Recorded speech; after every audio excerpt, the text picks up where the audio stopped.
The Last Light of Cardolan. Chapter 1. The Barrow-keeper's Tale. The autumn mist clung to the Barrow Downs, like the memory of ancient sorrows. And Aldanor, son of Malthen, pulled his worn cloak tighter as he guided his horse along the old north road. The year was 1640 of the Third Age, and the kingdom of Cardolan had been without a king for nigh on 40 years, its lands slowly surrendering to shadow and decay. Aldanor was a ranger of the Dúnedain, though few would recognize him as such. His beard was unkempt, his mail tarnished, and weariness had carved deep lines around his gray eyes.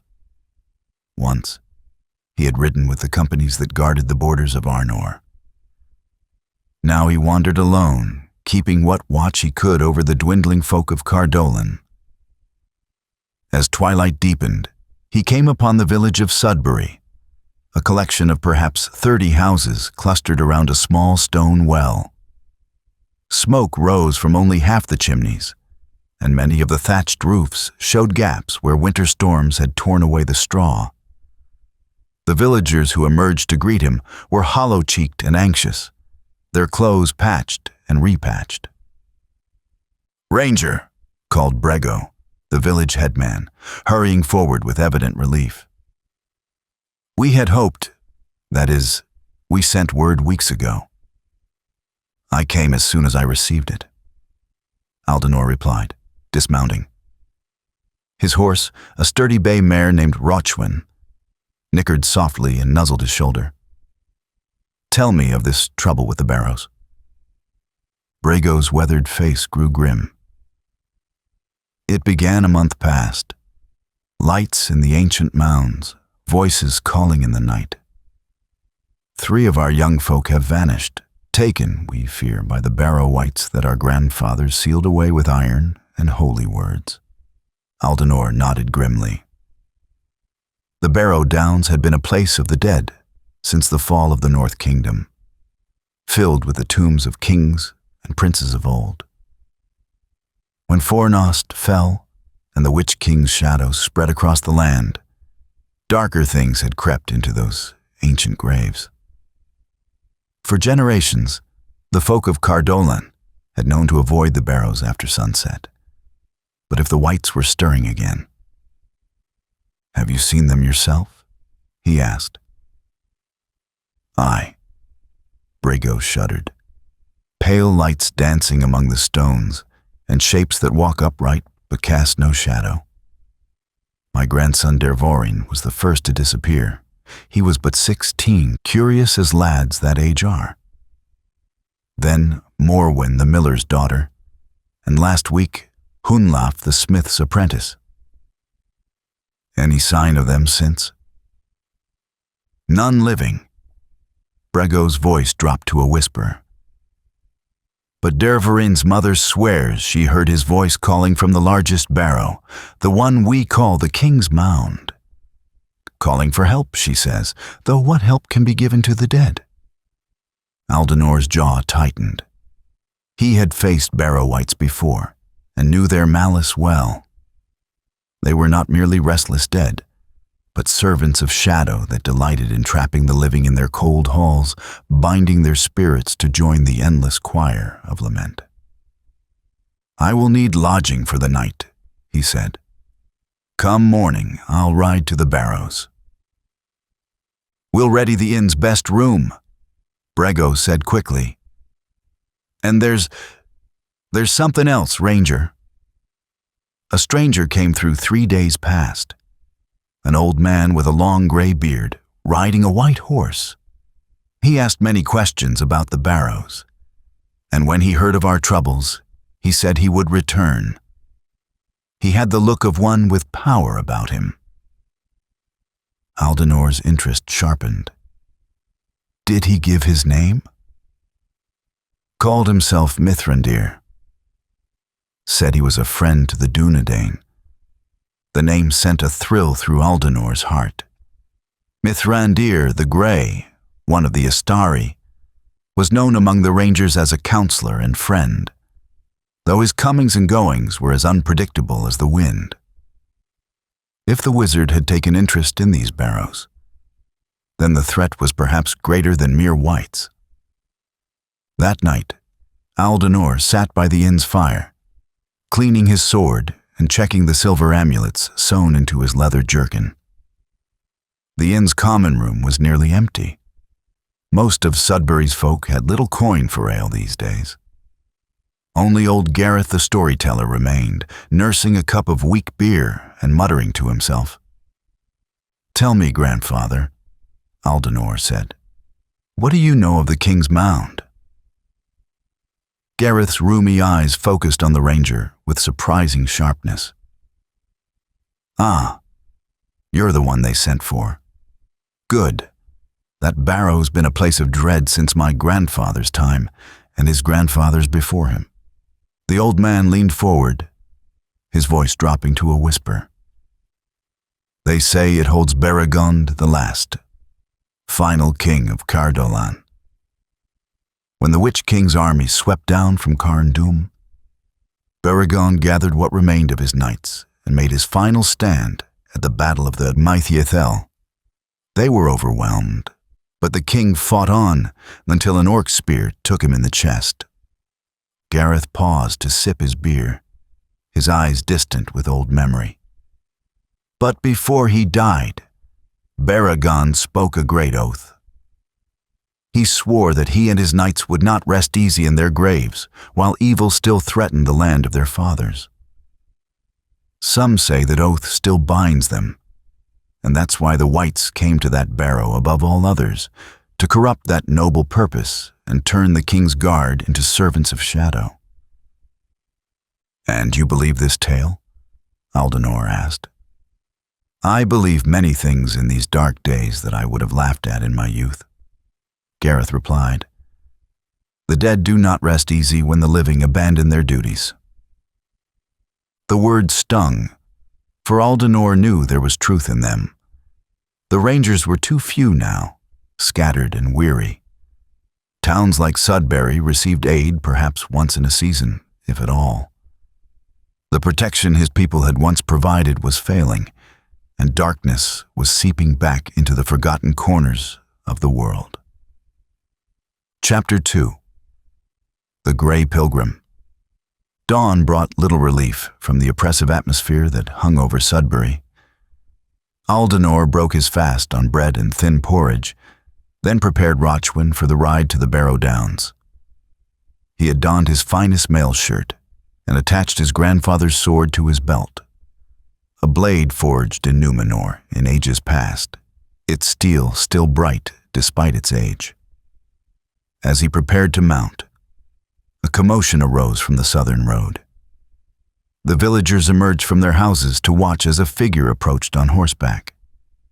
Even at a distance, there was no mistaking the tall frame, gray robes, and wide-brimmed hat of Mithrandir the Gray. The wizard's horse was indeed white as Brego had described, but Aldanor could see it was no earthly steed. Its eyes held starlight, and its hooves made no sound on the packed earth of the road. This was Shadowfax, swiftest of the Mearas, though Aldanor did not yet know that name. "Greetings, son of Malthen," Mithrandir said as he drew near, his voice warm despite the early morning chill. "I had hoped to find you here." "You know me, Lord Mithrandir?" Aldanor asked, surprised. "I know all the rangers who still keep faith with their duty," the wizard replied, dismounting with fluid grace despite his apparent age. "Your father served my friend Arathorn well, and his sacrifice at the Battle of the Last Bridge is remembered in the halls of the wise." Aldanor felt a stab of old grief. His father had fallen 15 years ago, fighting beside the chieftain of the Dúnedain against orcs out of the Misty Mountains. He had been only 23 then, barely come to manhood, when the responsibility of continuing his father's watch had fallen upon his shoulders. "You honor his memory," Aldanor said simply. "As you honor it by your service," Mithrandir replied. "Now, Let us speak of present dangers. These barrows hold more than common wights, I fear. The village elder told me of Baragon the Last. Do you know aught of this tale? Mithrandir's expression grew grave. I know much of it, and I fear there is truth in the old stories. Come, let us ride together to the King's Mound. There are things I must show you before we attempt to cleanse that place. They rode southward through the mist-shrouded landscape, leaving the village behind. The Barrow Downs rose before them like a sea of grass-covered mounds, some small as houses, others large as halls. Ancient standing stones marked the borders of that haunted realm, their surfaces carved with runes in the Elder tongue. Tell me what you know of the Witch King's defeat at Fornost, Mithrandir said as they rode. Little more than any ranger learns, Aldanor replied. When the North Kingdom fell, he ruled from the old capital for near 20 years. Then came the Battle of Fornost, and the forces of Gondor and the southern Dúnedain drove him out. Aye, but that victory was not without cost, Mithrandir said grimly. The Witch King was a student of dark sorcery, learned in the binding of spirits and the corruption of holy places. Before his defeat, he sent his 9 servants to the most sacred tombs of the Old Kingdom. They could not remain long. The consecrated ground burned them, but long enough to plant seeds of shadow. They crested a low hill, and before them rose the King's Mound, larger than all the rest. It was perhaps 200 feet across and 50 feet high, crowned with a ring of standing stones that glowed with their own pale light even in the gray morning. As they watched, wisps of mist seemed to flow upward from the barrow's entrance, and a low keening sound drifted on the wind. You hear them, Mithrandir said quietly. The voices of the bound. King Baragon and his knights lie within, held by dark sorcery between life and death. Their oath of protection twisted into an endless servitude. Then they are beyond help? Aldanor asked. Not beyond hope, the wizard replied. But the way will be perilous. The Witch King's servants have had centuries to strengthen their hold on that place. They will not give up their prizes lightly. As they approached the barrow, Aldanor felt the weight of ancient sorrow pressing down upon him. The very air seemed thick with grief and rage, and his horse began to shy nervously. Even Shadowfax seemed troubled, his ears laid back and nostrils flaring. At the foot of the mound, they dismounted and tethered their horses to one of the outer stones. The entrance to the barrow was a low archway of fitted stone, blocked by what had once been a great circular door. Now that door lay shattered, its fragments scattered on the ground. The missing villagers? Aldanor asked, though he suspected the answer. The wights needed mortal hands to break the seals that held them bound, Mithrandir confirmed. Those young folk are somewhere within, alive but changed. The shadow has begun its work upon them. They paused at the threshold, and Mithrandir drew forth his staff. Its crystal head began to glow with white light, driving back the mist that seeped from the entrance. Listen well, Aldanor, son of Malthen. Within this barrow are 3 chambers. The first holds the knights of Baragon's guard, 12 of the greatest warriors of old Cardolan. The second chamber contains the treasures buried with the king, weapons and armor of great craft, but all of them cursed now. In the deepest chamber lies Baragon himself, and there we will find the source of this evil. And the villagers? They will be in the first chamber, I think, undergoing the ritual of binding. If we can reach them swiftly, they may yet be saved. Aldanor drew his sword, its steel singing as it cleared the sheath. The Númenórean blade seemed to sense the evil ahead, glowing with a faint blue light of its own. "I am ready." "Then let us begin," Mithrandir said, and together they passed into the darkness of the King's Mound. Chapter 3. The Hall of Waiting. The passage into the barrow sloped downward at a steep angle, its walls lined with fitted stone blocks that spoke of master craftsmanship from an age when the skills of Númenor still lived among the Dúnedain. Aldanor's sword provided a steady blue radiance, while Mithrandir's staff cast a brighter white light that drove the shadows before them. The air grew colder as they descended, and with each step, the weight of sorrow seemed to increase. Aldanor found himself thinking of his father's death, of the villages that had fallen to orc raids while he wandered other paths, of all the failures that had led to the slow decay of Cardolan. It was as if the barrow fed on regret and despair, drawing such thoughts to the surface like poison from a wound. "Do not heed those whispers," Mithrandir said softly. "The shadow seeks to weaken your resolve. Think instead of those who depend upon your strength." The passage opened into the first chamber, and Aldanor gasped at what he saw. The room was vast, its ceiling supported by pillars carved to resemble great trees. Along the walls stood 12 stone biers, and upon each lay an armored figure with hands folded over the hilt of a great sword. These were the Knights of Cardolan, Baragón's sworn companions, preserved by dark sorcery in the semblance of sleep. But it was the center of the chamber that drew Aldanor's horrified attention. 3 figures knelt there in a circle, their backs to the entrance. He recognized them from Brago's descriptions: young Dervarin with his shock of red hair, Morwen in her torn miller's dress, and Hunlaf still wearing his leather smith's apron. They swayed slightly as they knelt, and from their throats came a low, mournful humming that seemed to resonate in the very stones. "The binding song," Mithrandir whispered. "They are being prepared to join the chorus of the dead. We must break the ritual quickly before it completes." But even as he spoke, the 12 knights began to stir upon their biers.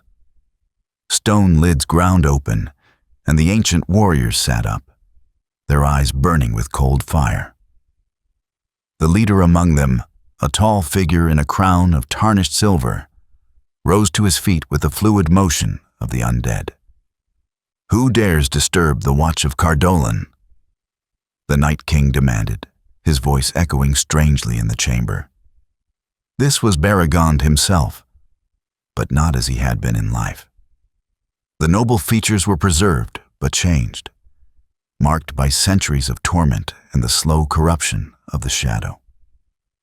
"I am Mithrandir, servant of the secret fire," the wizard replied, stepping forward with his staff raised high.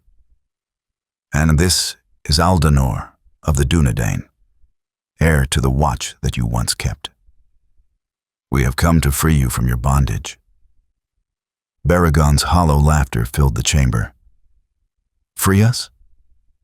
We are bound by our own oath, wizard. We swore to guard this land while evil threatened it, and that oath holds us still. Only now we serve a master who will never release us from our duty." "You serve a lie," Aldanor said, finding his voice. "The evil you swore to guard against has made you its instrument. Look upon these innocents. Is this the protection you offered to your people?" For a moment, something like pain flickered in Baragond's burning eyes. But then the shadow reasserted its hold, and his features hardened once more. "They will join us in the eternal watch. Better that than to face the darkness unprepared." The other knights had risen now, drawing their ancient blades. Aldanor counted quickly 12 undead warriors, each a hero of old Cardolan, against himself and the wizard. The odds were grim, but he had faced worse. "Guard the villagers," he told Mithrandir. "I'll hold the knights." But the wizard shook his head. "We cannot fight them here, not while the source of their binding remains intact. We must reach the inner chamber." Barragon raised his sword, a blade that had once been bright with starlight, but now gleamed with sick phosphorescence. None shall pass while the watch endures. The battle was joined with a clash of steel that rang through the ancient chamber. Aldanor found himself facing 3 knights at once, their centuries of existence having done nothing to dull their skill with blade and shield. His Númenórean sword met their attacks with ringing blows, its blue fire seeming to pain them where it struck. But he was hard-pressed to hold his ground. Mithrandir's staff blazed like a star as he faced Barragon and his remaining knights. Where its light touched them, the dead warriors recoiled, but they did not flee. Their hatred of the light seemed to fuel their strength, and they pressed their attack with relentless fury.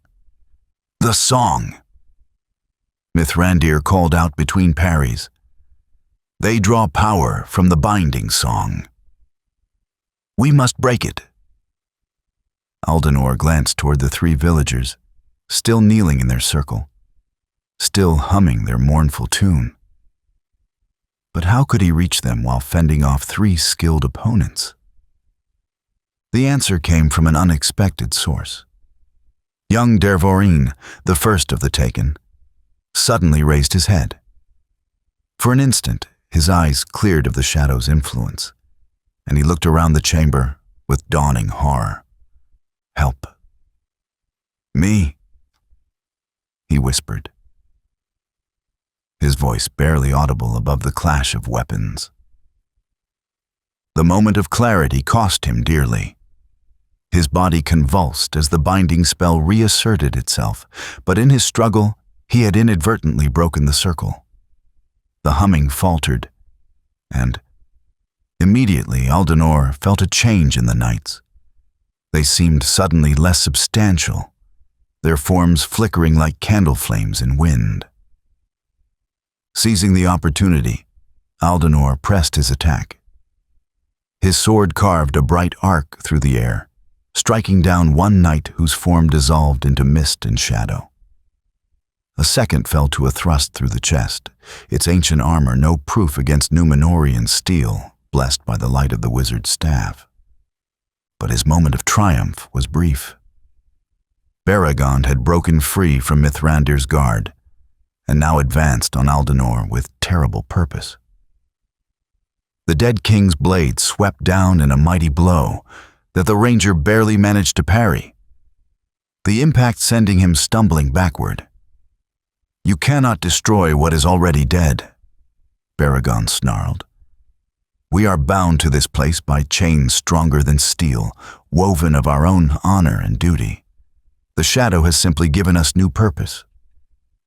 "Then I'll find those chains and break them," Aldanor replied through gritted teeth, deflecting another crushing blow. "The inner chamber," Mithrandir called out, his staff sweeping in wide arcs to hold back the remaining knights. "The source lies deeper in." Together, they began fighting their way toward the rear of the chamber, where another passage led further into the barrow. The knights followed, their attacks growing more desperate as their quarry drew near to escape. Behind them, the 3 villagers continued their broken song, though now it was a discord of competing voices as each struggled against the binding in their own way. At the passage mouth, Mithrandir spoke a word of power that caused the walls to shake. A barrier of light sprang up, holding back the knights for a crucial moment.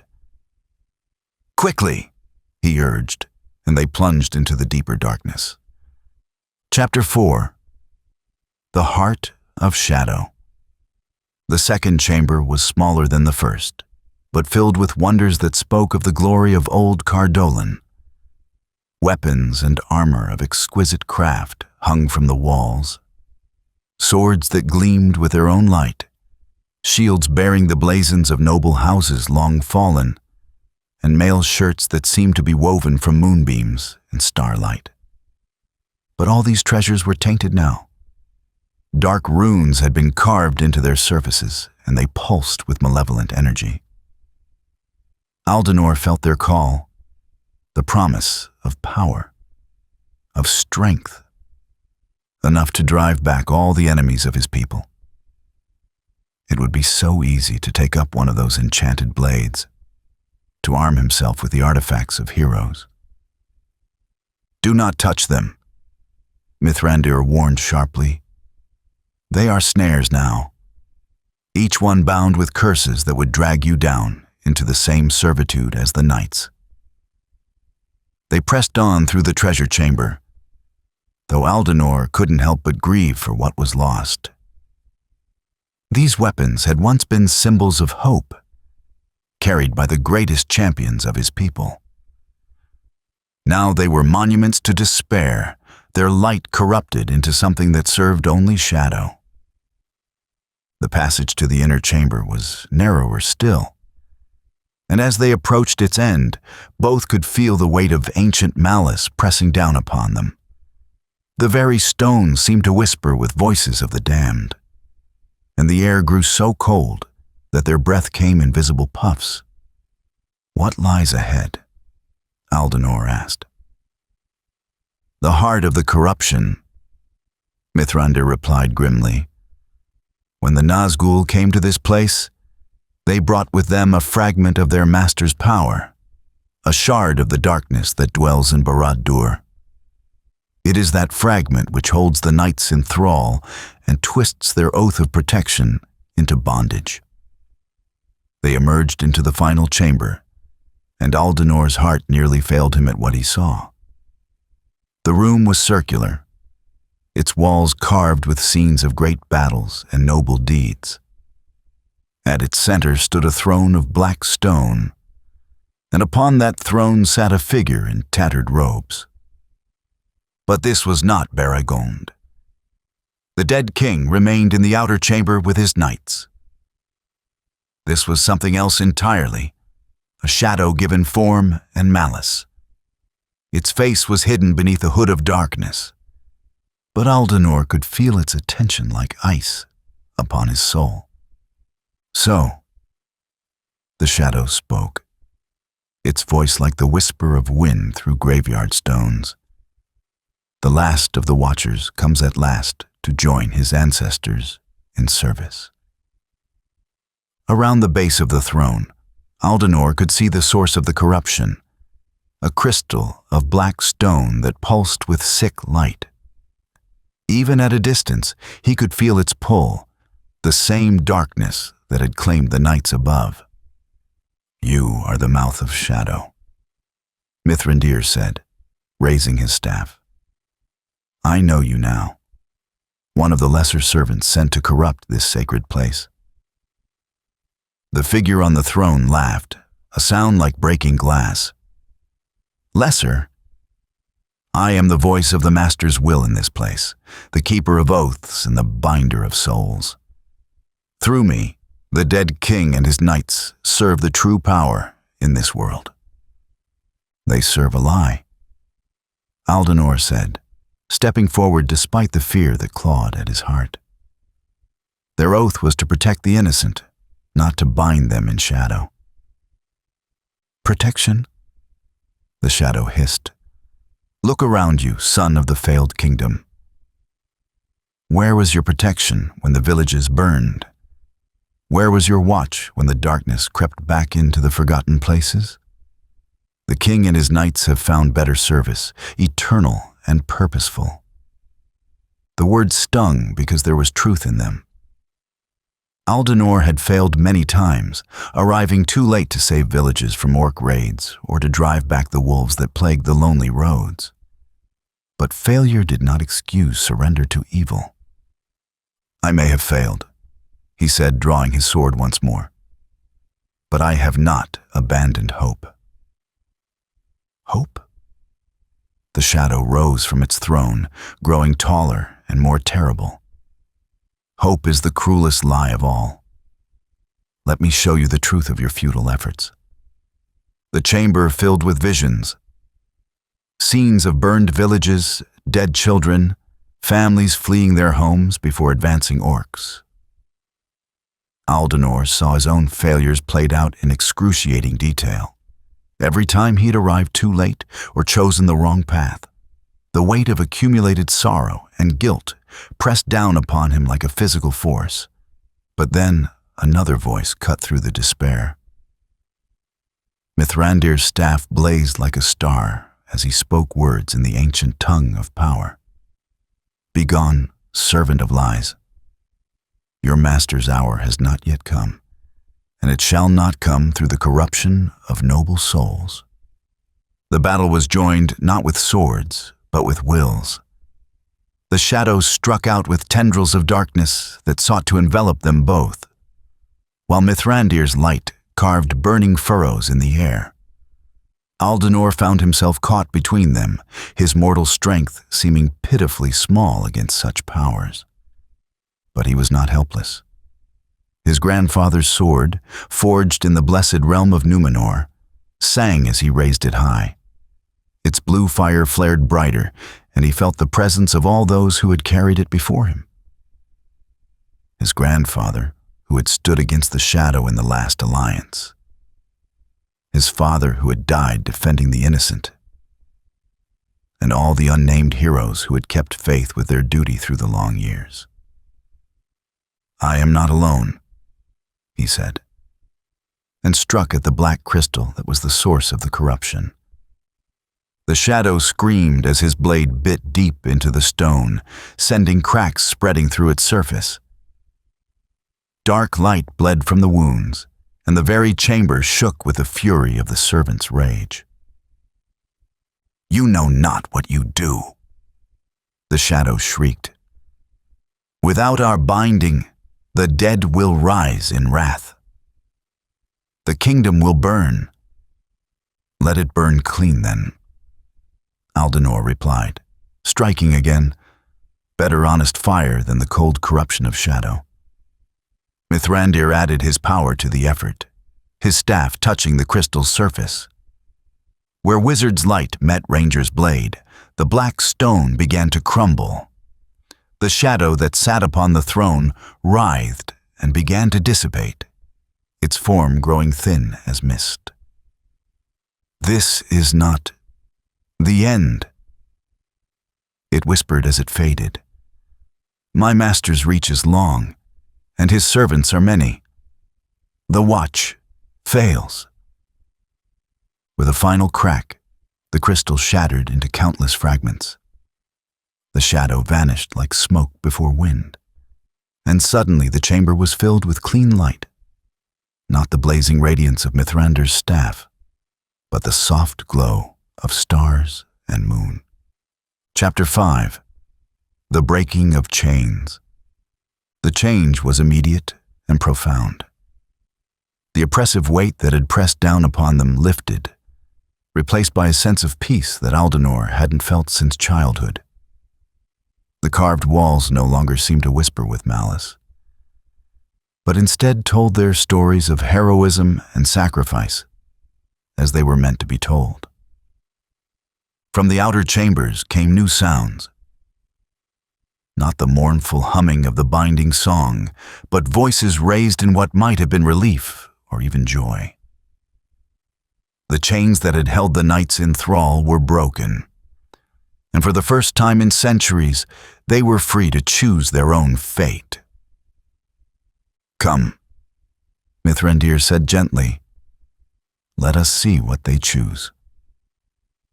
They made their way back through the treasure chamber, where the cursed weapons had lost their malevolent glow and now lay dim and lifeless.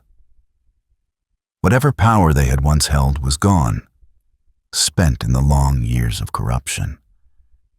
In the outer chamber, they found a scene that brought tears to Aldanor's eyes. The three villagers sat up slowly, confusion and recognition dawning in their faces. Young Dervaran looked around the ancient chamber with wonder rather than horror, while Morwen wept with relief. Hunlaf simply stared at his hands, as if marveling at the return of his own will. But it was the 12 knights that commanded the greatest attention. They no longer stood with weapons drawn, but instead knelt in a circle around their king. Baragond himself had cast aside his sword and crown, his face lifted toward the ceiling as if seeing sky and stars through solid stone. "My lord?" the ranger said carefully, not certain if they were still enemies or something else entirely. Baragond turned to look at him, and Aldanor gasped. The corruption was gone from his features, replaced by an expression of profound sadness, but also hope. These were the eyes of a man, not a wraith. "We are free," the dead king said simply. "For the first time in 6 centuries, we are free to choose." "Then choose," Mithrandir said gently. "Your oath is fulfilled, your kingdom defended. The shadow that corrupted this place is broken, and your people are safe from its influence. You have earned your rest." Baragond rose to his feet, and his 12 knights did likewise. They were still dead, that could not be changed, but they were no longer bound to eternal servitude. The choice of what came next was theirs alone. "Our people," Baragond mused, looking at the 3 rescued villagers. "Yes, they are still our people, are they not? Though the kingdom has fallen and the bloodlines have thinned, they still carry the blood of Númenor in their veins. They still need protection." He turned to Aldanor with something like respect in his ancient eyes. "You are of the Dúnedain, son of Malthen. Do you still keep the watch that we abandoned?" "I try," Aldanor replied honestly. "Though I often fail, and the task grows heavier with each passing year." "As it did for us in the end," Baragond said with understanding. "The darkness is patient, and it never tires as mortal men do. But perhaps there is still service we can offer." He looked to his knights, and some silent communication passed between them. One by one, they nodded their agreement to whatever their king proposed. "We cannot return to life," Baragond continued. "That gift is not ours to claim. But neither must we pass to whatever judgment awaits. If you will have us, Ranger, we offer our swords to your service, not bound by cursed oaths, but freely given in fellowship with the living." Aldanor felt his throat tighten with emotion. "You would serve again? After all you have endured?" "We would serve with purpose," one of the knights replied, a woman in silver mail whose voice carried the authority of ages. "Not as slaves to shadow, but as guardians of hope. The evil we faced sought to corrupt our desire to protect. Let us reclaim that desire and make it clean again." Mithrandir nodded approvingly. "It is well chosen.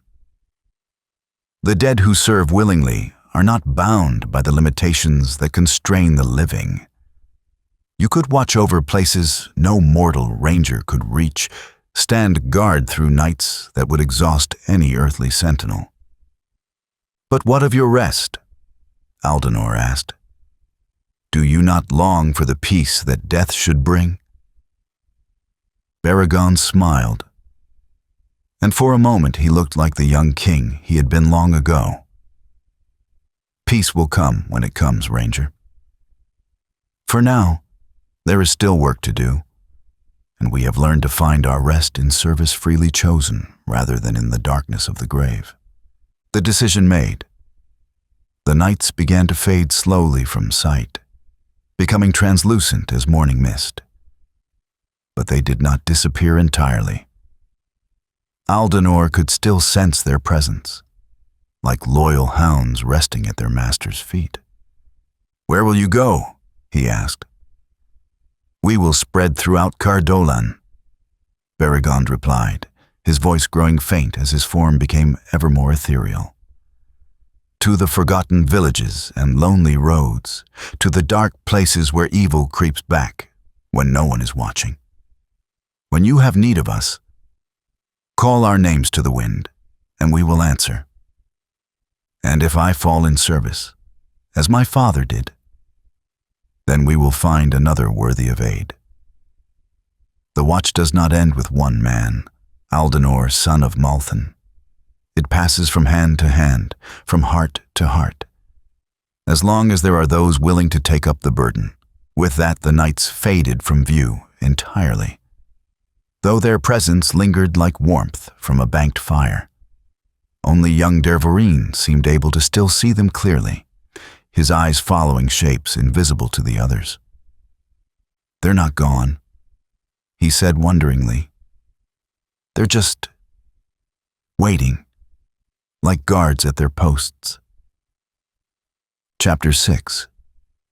The Road Back. The journey back to Sudbury took place in golden afternoon light that seemed all the brighter after the darkness of the Barrow. The three rescued villagers rode double with Aldanor and Mithrandir, weak from their ordeal but recovering their strength with every mile they put behind them. Dervorine, riding behind the ranger, proved to be surprisingly talkative once the last effects of the binding wore off. "I remember everything," he said as they crested the hill overlooking his village. "The shadow trying to make us forget who we were, the cold voices promising us power if we'd just give in. But there was something else too. Something warm and bright that never quite went away." "What was that?" Aldanor asked. "Hope, I think. Or maybe just stubbornness. My mother always said I was too stubborn to give up on anything." Aldanor smiled. "Your mother was wise. Hold on to that stubbornness, lad. The world needs people who won't give up easily." The villagers of Sudbury greeted their return with tears of joy and relief. Brago embraced his grandson with such force that the boy complained he couldn't breathe, while Morwen's family wept over her safe return. Even grim Hunlaf allowed himself to smile as his master, the village smith, pounded him on the back and proclaimed that he'd never given up hope. That evening, the inn was fuller than it had been in months as the whole village gathered to hear the tale of what had transpired in the king's mound. Aldanor found himself reluctant to speak of the deeper mysteries, the nature of the shadow they had faced, the extent of Mithrandir's power, or the true fate of King Baragond and his knights. Instead, he spoke of courage in the face of fear, of the importance of not giving up hope even when all seemed lost. He told them that the danger to their village was ended, but that they must still be vigilant, for the darkness was patient and would always seek new ways to creep back into the world. "What will you do now?" Brago asked as the evening wound down and the villagers began to drift back to their homes. "Continue the watch," Aldanor replied simply. "There are other villages, other threats. The work is never finished." "But surely you've earned some rest? The barrows are cleansed and winter is coming on. Stay with us through the cold months at least." For a moment, Aldanor was tempted. The thought of a warm hearth and regular meals, of sleeping without one eye open for danger, was more appealing than he cared to admit. But duty called, and he had learned from Baragond's example that duty freely chosen was its own reward. "I thank you for the offer," he said, But there are reports of wolves gathering in the Trollshaws, and the village of Bree has sent word of strange lights in the old forest. The watch must continue. Later that night, as he prepared for departure, Mithrandir found him checking Rochwin's tack in the inn stable. The wizard's horse, Shadowfax, stood nearby, somehow managing to look both ethereal and utterly solid at the same time. "You are troubled," Mithrandir observed. The shadow spoke true in one thing, Aldanor admitted. "I have failed many times. Villages have burned while I was elsewhere. People have died while I pursued the wrong threat. How can I be certain that what we did today was worth the cost?" "What cost?" the wizard asked gently. Beregond and his knights. They had found peace of a sort in their service to Shadow. Now they face centuries more of vigilance and struggle. Have I condemned them to extended suffering for the sake of my own conscience? Mithrandir was quiet for a long moment, stroking Shadowfax's mane as he considered his answer. "Do you know what I saw in Beregond's eyes when the binding was broken? Pain? Regret? Relief?" The wizard replied. "For 600 years, he and his knights have been forced to act against everything they believed in. They were bound to serve evil while their hearts yearned for good. The shadow offered them not peace, but torment disguised as purpose." He turned to face Aldanor directly. Now they serve by choice, their actions aligned with their hearts once more. That is not condemnation, it is redemption. And if they grow weary of the burden, then they will lay it down and pass on to whatever judgment awaits them. The gift you gave them today was not eternal service, but the freedom to choose their own fate. What they choose to do with that gift is between them and whatever powers govern the fate of the dead. Aldanor nodded slowly, feeling some of the weight lift from his shoulders. "And us? What becomes of the living who continue the watch?" "We endure," Mithrandir said simply. "We fail and rise and fail again and rise again. We plant trees whose shade we will never enjoy and tend lights we may never see kindle. That is the nature of the long defeat against darkness. It requires not victory, but vigilance." "The long defeat?" A phrase used by those who see far into the turning of the years. "We cannot ultimately prevent the fading of all things, Aldanor. Middle-earth itself will not last forever. But we can hold back the darkness for a day, a year, an age. We can ensure that the light burns a little longer, burns a little brighter, so that those who come after us will have their own chance to take up the watch." The wizard's words carried a weight of sorrow, but also hope. This was wisdom earned through long years and difficult choices, and Aldanor felt honored to receive it. "Will I see you again?" he asked. "When the need is great and your strength is not sufficient alone, call my name to the wind, as you would call the knights of Beregond. I make no promises, for my road leads through many lands, and my duties are varied. But I will come if I can." With that, Mithrandir mounted Shadowfax and rode out into the night, his gray robes fluttering behind him like wings. Aldanor watched until the sound of hooves faded into the distance, then returned to his preparations. Chapter 7. The Endless Road. Dawn found Aldanor on the road north, riding toward reports of orc sign near the village of Arche. Rochwin seemed to sense his renewed purpose, stepping out with a spring in her gait that had been absent for weeks. The mist had lifted, and for the first time in memory, the Barrow Downs looked peaceful rather than threatening. As they crested the hill that would take the Barrows from his sight, Aldanor felt a presence riding alongside him. He could not see them clearly. They appeared only as suggestions in the corner of his eye, like heat shimmer on a summer road. But he knew them for what they were. King Barrow-wights and his 12 knights, keeping pace with him as they had promised. "Well met, friends," he said quietly, and thought he heard the whisper of an answering greeting on the wind. The road ahead stretched on through rolling countryside, where morning frost glittered on the grass. Somewhere beyond the horizon, smoke was rising from Archay's chimneys, and people were beginning their daily tasks with no knowledge of the night's events.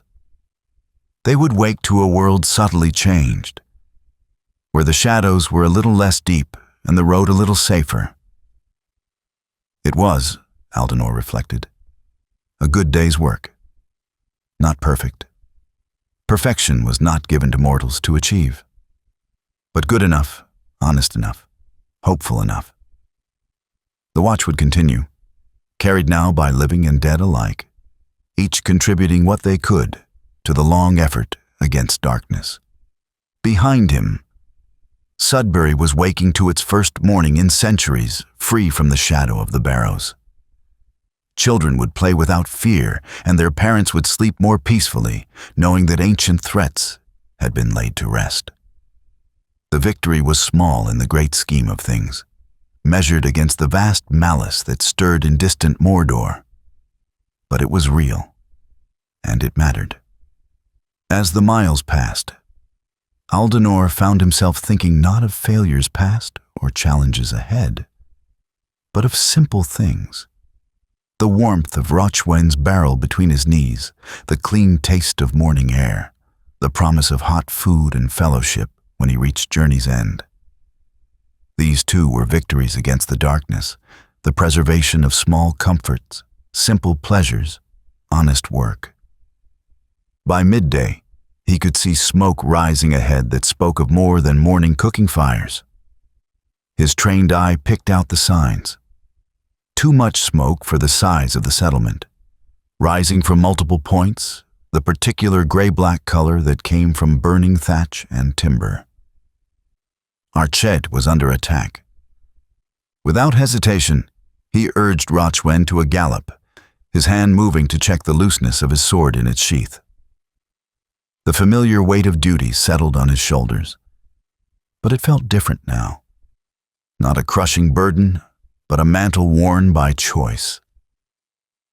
He was not alone in this work, and that knowledge made all the difference. As he rode, he thought he heard the thunder of other hooves keeping pace with his own, and saw brief glimpses of silver mail and bright swords in the corners of his vision. The knights of Cardolan rode to war once more. But this time they rode as allies, freely chosen, not slaves bound by shadow. The smoke grew thicker as they approached the village, and now Aldanor could hear the sounds of battle, the clash of weapons, the shouts of men, and underneath it all, the guttural war cries of orcs.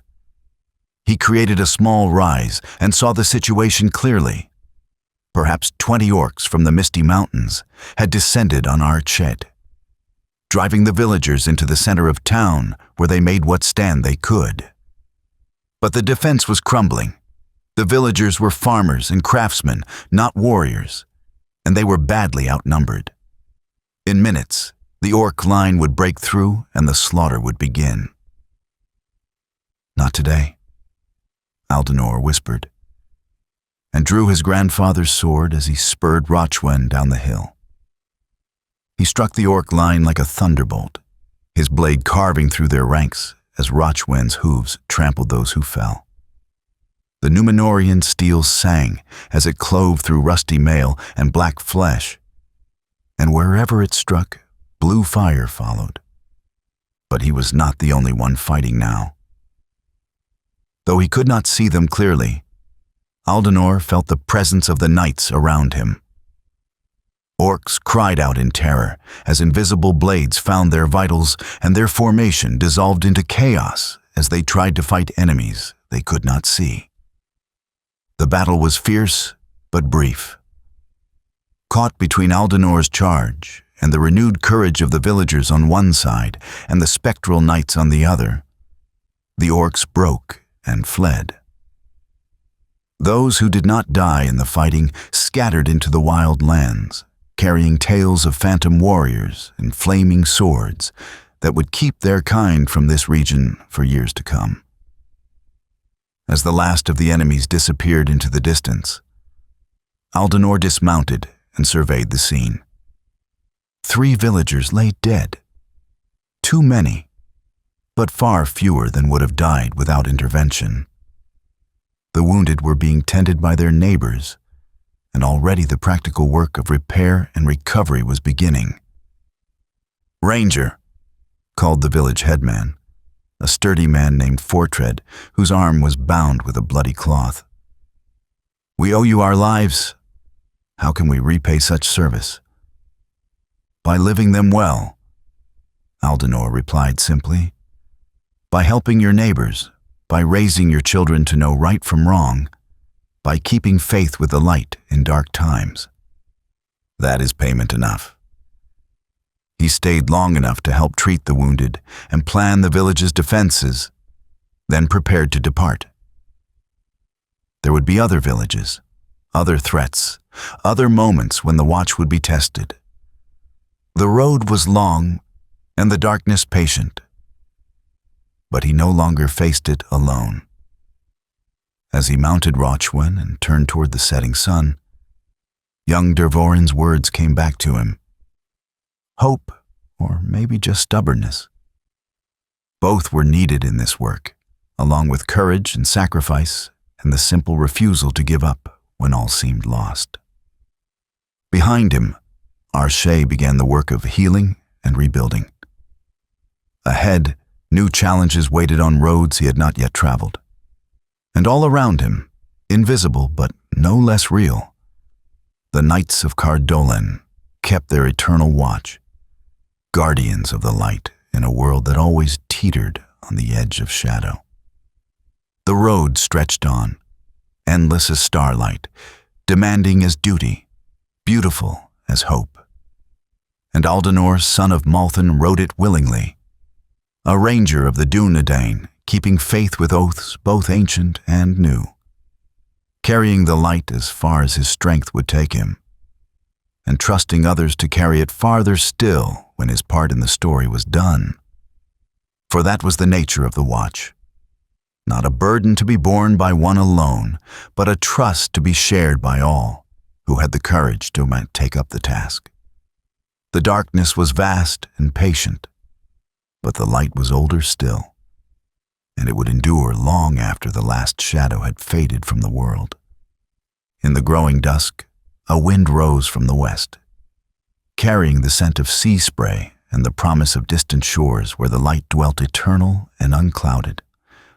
Aldanor breathed deep of that wind and smiled, knowing that whatever trials the road might bring, he did not walk it alone. The watch continued, and all was well. Thus ends the tale of Aldanor, son of Malthen, and the cleansing of the king's mound.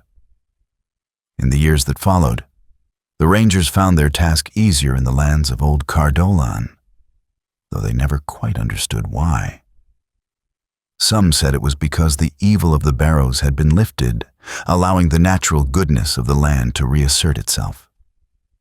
Others whispered of phantom knights who rode the lonely roads, protecting travelers from bandits and beasts.